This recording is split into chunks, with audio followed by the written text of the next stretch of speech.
Chapter 23. Nectar and a Sieve. My third son, Murugan, who was a servant, married a girl from the town in which he worked. We had not seen her, nor did we know her family, and the marriage in the second year after Sakrabani's birth was solemnized at her parents' house without either of us being present. Had it been at all possible, we would have gone, but it proved beyond our power. The town was over 100 miles away, and since the harvest had been a poor one and Selvin was earning very little, we had not the money to go by rail. Durgan, it is true, had a bullock in addition to his milch cows, and a cart which he offered to lend us for a small sum, but Nathan was not fit enough to undertake the journey there and back. He was nearly 50 and no longer as healthy as he had been. He had begun to suffer from rheumatism and, apart from this, had several attacks of fever, from each of which he recovered more slowly and emerged weaker.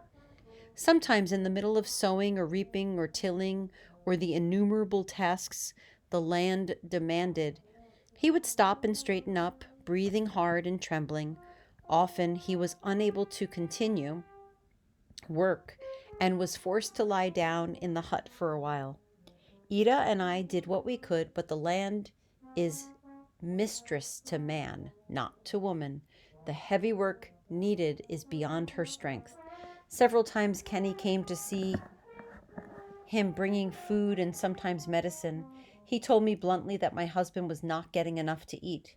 We eat well enough when the harvest is good, I answered him, but of course we have our lean times. Too many, he said. Your husband needs milk and vegetables and butter, not plain rice after day. I looked at him incredulously.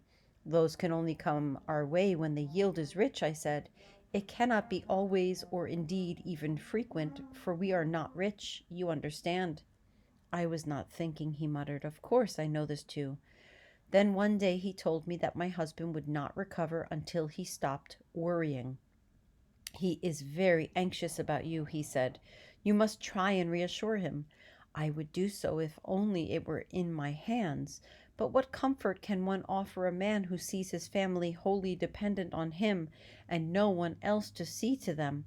When I had said the words, I thought, perhaps he will despise me for my weakness. Perhaps this will make him think I am a self-pitying, good-for-nothing, anxious only for my own well-being. And I added quickly, there are others to consider besides myself. I do what I can, but it is not much. I had not thought otherwise, he said gently. Tell me, is there no one else apart from your husband? No one. My sisters have children of their own. Besides, they live very far away. We have not seen them for many years. My sons, well, they have made their lives elsewhere, as you know. There was a silence, and I thought, now I have wounded him. I did not mean to. I made a move towards him, but he seemed to shrink back. Both hands came up to bury his face. I do not grudge, I began timidly. He took his hands away. I saw the imprint of pain on his face. And I have taken the last of them, he said. Why do you not say it? It is true, I have taken him, and there is no recompense. For a moment the words would not come. There was room in me only for feeling very deep, very tender for this man who felt for me. You have taken nothing that was or would have been ours, I said at last. Selvum never belonged to the land. He would never have been a farmer like his father. Do not torment yourself that he has turned from it and found his peace with you. We would not have had it otherwise. Yet in your hearts you may have wished for something else. If so, we have long since forgotten it. We would not wish for our son other than what he would wish for himself. He has chosen well. Another silence. Do you never, he said, think of your future while you still have your strength and can plan? Naturally, we think, but plan? How can we? It is not within our means. Is there nothing you can do? He asked. Nothing at all? What can we do? There are many like ourselves who cannot provide for the future. You know it yourself. Yes, I know. I do know why I asked. I do not know why I asked. It was needless.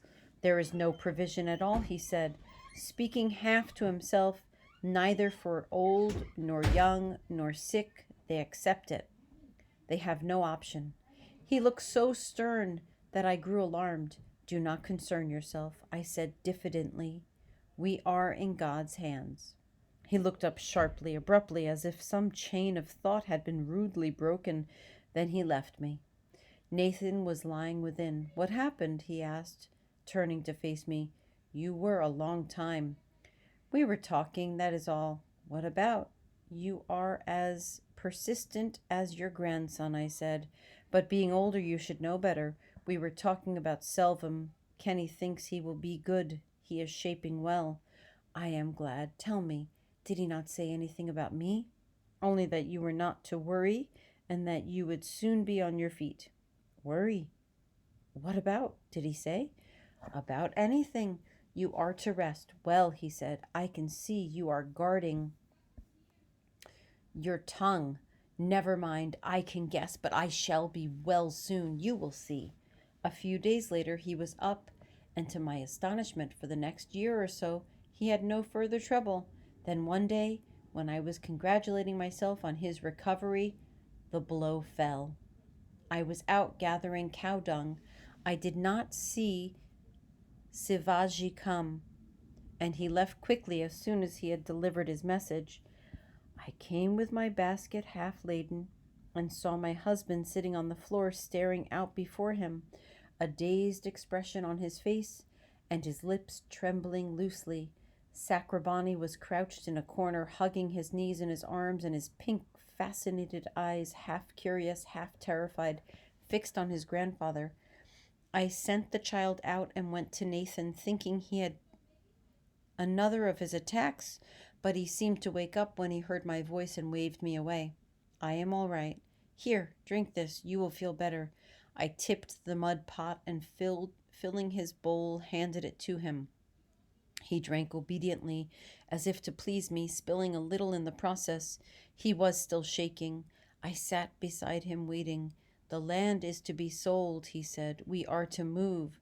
Savaji came this morning. He says, there is nothing to be done. I could not take it in. I gaped at him, unbelieving. He nodded as if to emphasize that what he had said was so. The tannery owners are buying the land. They pay good prices. The tannery? That word brought instant understanding. Realization came like a rocket, swift and fiery. They can't. I remember saying helplessly, it is our land. We have been here 30 years. Nathan opened his hands, trembling, impotent. Savaji tells me there is a profit to be made. The landlord has completed the deal. Papers have been signed. We must leave. Where can we go? I wanted to ask, but that was a question at present without an answer, and I refrained.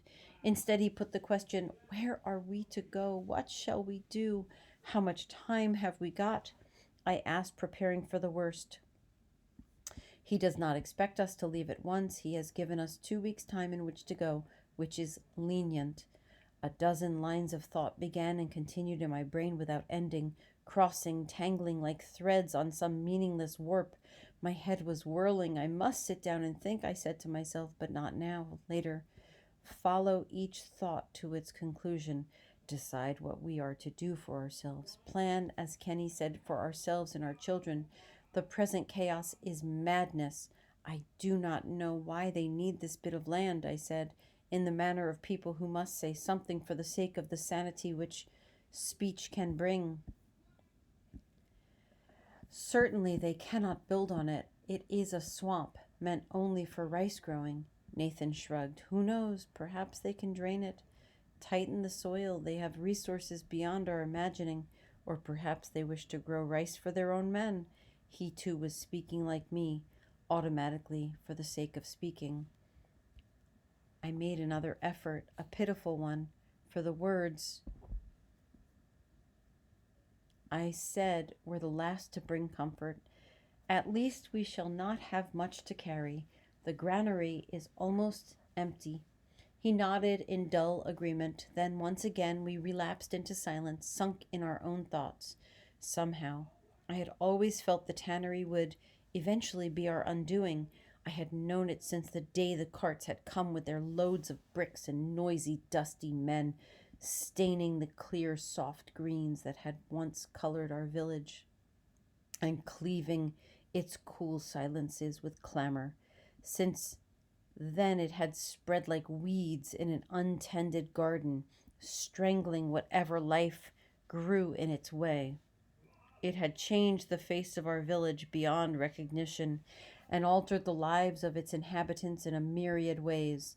Some, a few, had been raised up, many others cast down, lost in its clutches, and because it grew and flourished and it got the power that money brings, so that to attempt to withstand it was like trying to stop the onward rush of the great juggernaut. Well, I suppose there were some families who saw it in hope for their sons. Indeed, many still depended on such earnings, and if my sons had still been there, my thoughts might have been different.